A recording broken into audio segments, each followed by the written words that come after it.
Hey everyone, and welcome to WDIM Plus, where today I will be discussing the first episode of the 9th season of the Blacklist, titled The Skinner, which begins a brand new chapter in the life of this series. Of course, I'm talking about the departure of not just one of the lead actors on the show, but also the creator and executive producer. This season will be the first without Megan Boone, who played the character Elizabeth Keene for 8 seasons, as well as the first without John Bokenkamp, who conceived the series and was the showrunner.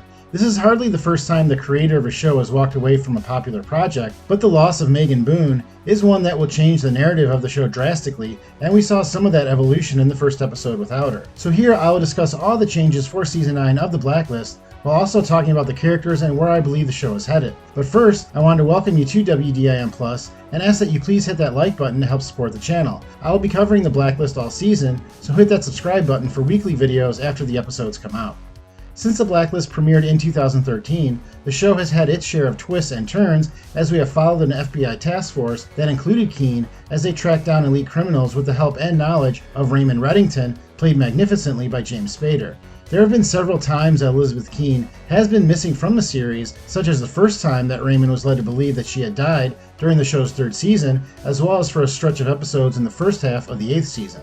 But at the end of Season 8, Keene died in a very dramatic fashion in front of the audience and the main characters when it had appeared that Raymond would be the one that would not survive the end of the season.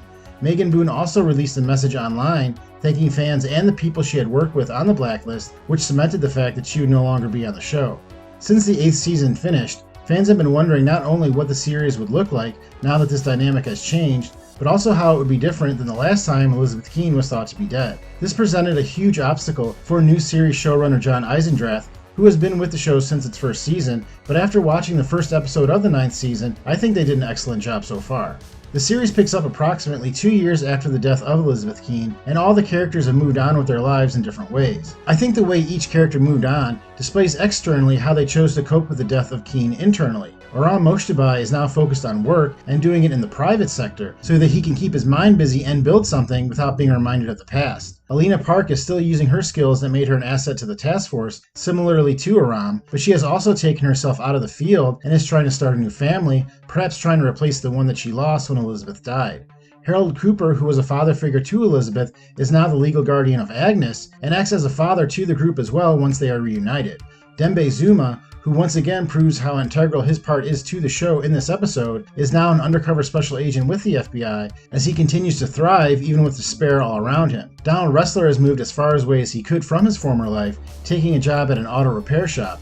He definitely looked like he has had a rough road, and given his history with substance abuse, his appearance may also be a hint that he is using again, although taking a job that keeps his hands busy may be a way for him to cope and not use.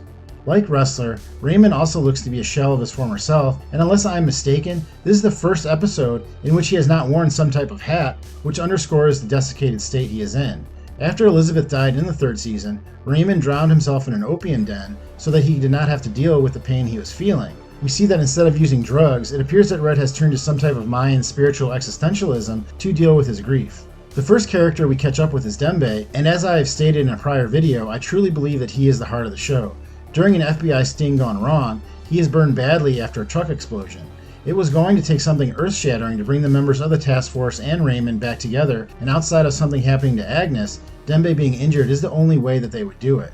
The show also starts up a plotline about stolen microchips, which may be the first link of the new Blacklist this season. The past few seasons have dealt with big bad style characters, like Katerina Rostova and Neville Townsend, so it would be nice to follow a plotline with many threads this season. The Blacklist is at its best when storylines link together almost like a scavenger hunt, with one character or MacGuffin somehow connecting to the next, so hopefully we see a lot of that this season. Harold Cooper has to follow a strange path to find Reddington, who is ensconced behind a wall of covert security that includes the character Manny Soto, played by David Zaz, who debuted in the 1st season episode Frederick Barnes. Once Harold finally comes upon Raymond, his appearance is very telling of his current condition and attitude. As I mentioned, he is not wearing a hat, but interestingly enough, it is shown on the table, which could be our first sign that there is still part of the old character in there. He is also shown to be living very simply and even pours himself a glass of water instead of his usual high-priced spirits, which is a stark contrast of the character's usual appetites. Red is reluctant still to return with Harold, even to help Dembe, because he has worked so hard to distance himself from the memory of the death of Elizabeth. Each character has a reason not to return, but eventually they do to help Dembe. Again, I think this was a really smart way to get the characters to return while also promoting Dembe into a more prominent role within the team. Until now, Dembe has always been seen with Red, but in this episode he is able to carry an arc without him. Red even has a different bodyguard now in new cast member Diani Rodriguez as the character Wicha, which could be another sign that Dembe will be a more prominent cast member. Harold is able to recruit Aram and Alina, and they discuss the next steps at his home.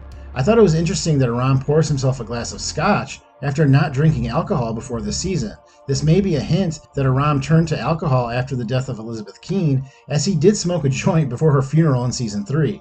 Aram is a great character that has had a lot of bad things happen to him, so I hope he gets a happy storyline this season. I also like that he stopped to take a moment to think about Elizabeth, which is not only very real, but also showed a great evolution for his character, as even Harold states that he was embarrassed that he did not suggest it. This is one of the many times in this episode that one character does an action you would expect another to do. Once Red does return to the United States, Harold does not allow him to see Agnes. I think that eventually Harold will let Red see her, but not allowing him to be in Agnes's life is something that I'm sure Harold is doing to honor what he feels would be Elizabeth's wishes. They all believe that Elizabeth is dead because of her involvement with Reddington, but it's also obvious that he believes the same and it tortures him. His involvement in Elizabeth's life and the danger that it brings has been one of the long-standing plot threads of the series, and now that she is gone, it appears that this dynamic will shift to Red's involvement in Agnes's life. Elizabeth was always worried about this, and is why she faked her death in the 3rd season, so now it looks like it will be Harold Cooper's responsibility to keep him at arm's length. The task force members are not able to stop a man and his family from being kidnapped,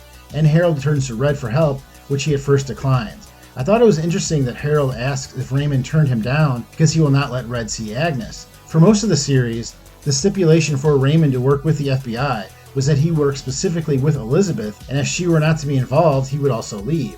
So I wonder if going forward, this dynamic will switch and Red will help the task force in order to be in Agnes's life. They go to see Dembe and he gives a monologue about this current situation and how it compares to him having his burnt dead skin removed. The Blacklist is known for good monologues, and most of them given by Red, so it was nice to see Dembe get this opportunity as well. As the episode ends, Donald speaks with Red about why they need to come back. Once again, the roles are changed, and instead of Red giving the task force the name of a blacklister, it is Donald giving Red the file.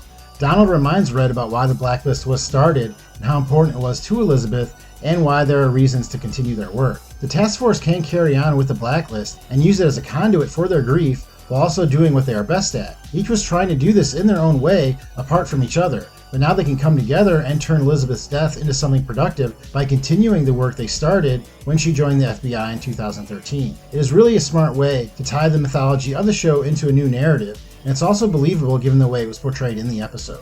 Well, that is all I have for this week, but again, I thought this was a great episode, and it really has me intrigued for how the season will progress. Thank you for clicking on this video. Please hit that like button if you enjoyed it, and I will see you next time on What Did I Miss?